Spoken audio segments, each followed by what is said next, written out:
தமிழுக்கும் தமிழனுக்கும் வணக்கம். பிறந்து 1000 வருடங்கள் கடந்தும் ஒரு பேரரசனை இன்றும் அதே மகிழ்ச்சியோடு ஒரு இனம் கொண்டாடுகிறது என்றால் அதுதான் நம் தமிழினம். யார் அந்த பேரரசன்? தமிழுக்கும் தமிழர்களுக்கும் என்ன செய்தான் அந்த அரசன்?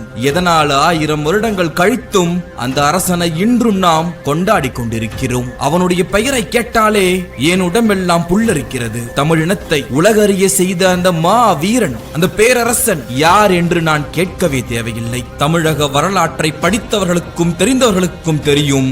அது நம் மா மன்னன்.